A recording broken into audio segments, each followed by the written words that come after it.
হিস হিস কা কা কা কা হিস। আসসালামু আলাইকুম। অবশ্যই থাম্বনেল দেখে আপনারা বুঝতে পারছেন আজকে কী নিয়ে আলোচনা করব। যদি আপনি নতুন হয়ে থাকেন, ছাগল খামারি, ছাগল পালবেন এরকম চিন্তা ভাবনা করতেছেন আপনি, যে কুরবানি গিয়েছে তো আমি এখন ছাগল লালন পালন করি। যদি আপনি ছাগল পালেন তাহলে আজকের ভিডিওটা আপনার জন্যই। চলেন আমরা আজকে ছাগল পালার শুরু কিছু তথ্য দেই। ছাগল লাভজনক এবং ছাগল পাললে আপনার কতটুক আপনার লাভ এবং লস, আমরা 5টা ছাগলের তথ্য দিব। 5টা ছাগল আপনি কিনে আনলে কত খরচ হয় এবং এর লাভ কত, আপনার টোটালি একটি আপনাদের তথ্য দিয়ে দিব। চলেন শুরু করা যাক আজকের ভিডিও। তো আপনারা অবশ্যই, যেহেতু আপনারা এখন কুরবানির সময় চলে গেছে, তো এখন আপনারা অবশ্যই হাত খালি করে বসে আছেন। অনেকেই যাদের ছাগল ছিল তারা ছাগল বিক্রি করে দিয়েছে, বা আপনি বিক্রি করে দিয়েছেন, হয়তো এখন আবার নতুন করে আপনি ছাগল কিনবেন, অথবা আপনি চাচ্ছেন অন্যের মতো আপনিও 2টা 4টা 5টা 10টা ছাগল ক্রয় করে আপনি কিছু লাভবান হন, কিছু টাকা আয় করেন। তো এই জন্য আমি বলি যে আজকে আপনাদেরকে এই শিক্ষা দিয়ে দিই যে প্রথমত আপনারা যে কাজটি করবেন সেটা হচ্ছে আপনি ফার্স্টলি হচ্ছে আপনি বাজার থেকে 5টি ছাগল যদি কিনেন, তাহলে 5টি ছাগল যদি কিনেন তাহলে আপনার টোটালি যে কস্ট হচ্ছে বা আপনার খরচ আসবে, সেই খরচটি হচ্ছে আপনার টোটালি 5টা ছাগলের, আপনি ধরেন একটা ছাগল যদি আপনি বাজার থেকে 5,000 টাকা করে নিয়ে আসেন, তাহলে আপনার দেখা যাচ্ছে 5,000 টাকার ছাগল আপনার 5টা 25,000 টাকা। 25,000 টাকা হচ্ছে আপনার টোটালি, 25,000 টাকা হচ্ছে আপনার টোটালি একটা খরচ হবে। শুধু আপনি ছাগল বিক্রি কেনার সময় আপনি ছাগল কিনলেন, সেই জন্য আপনার 5,000 টাকা আপনার ছাগল কেনাতে আপনার ব্যয় হলো। তারপরে আনুষঙ্গিক আরও খরচ আছে। আপনি কী খাওয়াবেন, 2 নম্বরে যেটা থাকছে আপনি কি খাওয়াবেন। আপনি ছাগলগুলো কিনে আনলেন, কি খাওয়াবেন, এটা হচ্ছে আমরা 2 নম্বরে। তো চলে আমরা 2 নম্বর পয়েন্টটি ধরি। আপনি খাওয়াবেন কি এদেরকে, যেহেতু দেশি ছাগল যদি কিনে আনেন তাহলে অবশ্যই লতা পাতা, ঘাস, কাঁঠাল পাতা, বিভিন্ন ধরনের পাতা, আবার কিছু বাজার থেকে বিদেশি যেরকম ভুট্টা, গম, তারপর হচ্ছে খৈল, ভুসি, এরকম জিনিস আপনারা খাওয়াতে পারেন। এটা হচ্ছে আপনার 2 নম্বরে, এটা কষ্ট। আরও কষ্ট আছে, পরবর্তী আলোচনা করি। এবং 3 নম্বর কথা হচ্ছে আপনার রাখবেন কোথায়, আপনি এটা রাখবেন কোথায়। আপনার ছাগলগুলো 5টা আনবেন, কোথায় রাখবেন।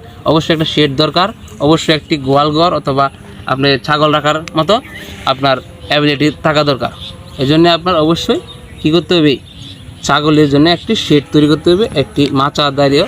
আপনার এখানে কষ্ট আছে ধরেন 10,000 টাকা, একটা ছোটো মোটো যদি দেন 10,000 টাকা এখানে যাইতেছে, 25,000 টাকা আর 10,000 টাকা কত হয়েছে, 35,000 টাকা। 35,000 টাকা আপনার খরচ হয়ে গেছে টোটালি। তো এরপরে আছে 4 নম্বরে আপনি কী করবেন, কেটে দেব। অবশ্যই আপনাকে ডাক্তার অথবা আপনার চিকিৎসকের পরামর্শ নিতে হবে, বিভিন্ন ভেটেরিনারির সাথে যোগাযোগ রাখতে হবে। এই জন্য আপনাকে এখানে কিছু টাকা কষ্ট অর্থাৎ ব্যয় করতে হবে। এই জন্য আপনি ধরেন আনুষঙ্গিক আপনি একটি ধরেন আপনার, অর্থাৎ ধরেন 500 টাকা করে যদি হয়, তাহলে 1 বছরে যেহেতু আমরা হিসাব করতেছি, তাহলে আপনার আসতে 6,000 টাকা। ধরেন 5,000 টাকা আপনি এখানে খরচ করতেছেন, তাহলে আপনার টোটালি আগে 35, এখন হচ্ছে 40, এখন হচ্ছে 5, তাহলে হচ্ছে 40,000 টাকা আপনার খরচ হয়ে গেছে 1 বছরে। এটা হচ্ছে আমি মুট ধরেছি আপনার 40,000 টাকা আপনার 1 বছরে ধরেন আপনার খরচ হলো। এখন এটা হচ্ছে আপনার 1 বছরের হিসাব আপনাদেরকে দেখাইতেছি। আর একটা কথা হচ্ছে, আপনারা জানেন দেশি ছাগলে তেমন অসুস্থ হয় না, এই অল্প জ্বর সর্দি বা এরকম, আর এত টিকাও দেওয়া লাগে না, যেহেতু গ্রামীণ পরিবেশে বড় হবে বা এই জন্য আপনার এটা। আর যদি আপনারা অবশ্যই বলেন যে আমাদের খামার করতে চাই বড় করে, খাসি করতে চাই, বিক্রি করতে চাই, মোটা দাদা করতে চাই, ব্ল্যাক বেঙ্গল ছাগল অর্থাৎ বিদেশি ছাগল পালতে চাই, তাহলে অবশ্যই আমাকে কমেন্ট করবেন, আমি পরবর্তীতে এই নিয়ে একটি ভিডিও দিব। তো চলেন আমরা 5 নম্বরে অপশানে যাই। 5 নম্বর অপশন হচ্ছে অবশ্যই আপনার ছাগলকে কী করতে হবে, আপনার যত্ন নিতে হবে। বিশেষ করে এগুলোর যে টেক কেয়ার করতে হয়, বিভিন্ন শেড, পরিষ্কার পরিচ্ছন্নতা, এর জন্যে অবশ্যই আপনাকে যদি লুক রাখেন, এই 5 জনের জন্য তো আর 5টি ছাগলের জন্য তো আর লুক রাখতে পারবেন না, অবশ্যই আপনাকে আরও বাড়াতে হবে। তাহলে অবশ্যই যদি আপনি নিজে করতে পারেন তাহলে আপনার জন্য এটা কস্ট 4-5 হাজার টাকা এরকম কস্ট বেঁচে যাবে। এজন্য আমি মনে করি আপনি নিজেই করেন যদি সময় থাকে। আর যদি সময় না থাকে, লুক নেন, তাহলে অবশ্যই আপনার ছাগলের পরিমাণ বৃদ্ধি করতে হবে, ছাগলের খামারে আরও কিনে আনতে হবে। তাহলে আপনি 15 থেকে 20টার মতো ছাগল আপনি রাখতে পারেন, দামি দামি ছাগল।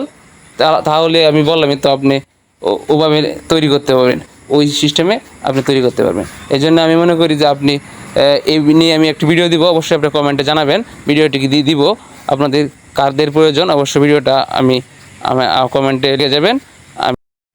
তো সর্বমোট কথা হচ্ছে, আপনাকে টোটালি এখন আমাদের খরচ কত হলো, ধরেন 40,000 টাকা 5টি ছাগলই। তাহলে আপনার 5টি ছাগলে যেহেতু 40,000 টাকা কষ্ট করতেছে, তাহলে 1 বছর পরে আপনার কত আসতেছে, যদি আপনি 15,000 টাকা করে একটা বিক্রি করেন, যদি খাসি ছাগলই বলেন, তাহলে আপনার কত আসতেছে হিসাব করেন, 75,000 টাকা।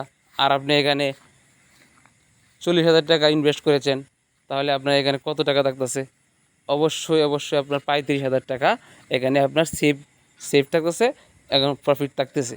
তাহলে এটা আপনার জন্য 1 বছরে 35,000 টাকা, এটা আমি 5টা ছাগলের হিসাব দিয়েছি আপনাদের।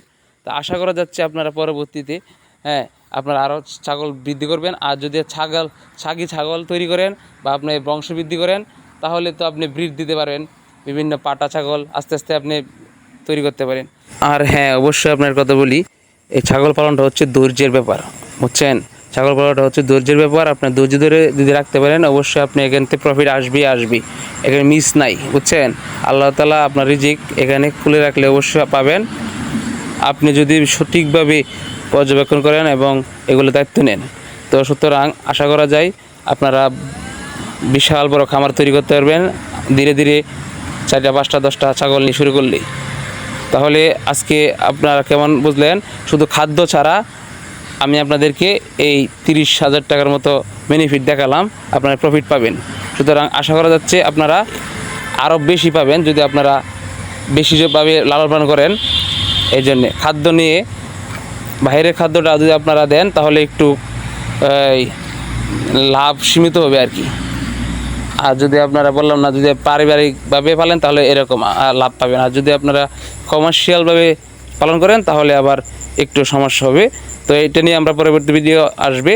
তো সুতরাং আপনার যদি ভালো লাগে চ্যানেলটি সাবস্ক্রাইব করবেন। এরকম ভিডিও বা তথ্য পেতে আমরা সর্বদাই আমি এই চ্যানেলে সংযুক্ত আছি। সে পর্যন্ত ভালো থাকুন, সুস্থ থাকুন, আর অবশ্যই শেয়ার করে দিবেন। আসসালামু আলাইকুম।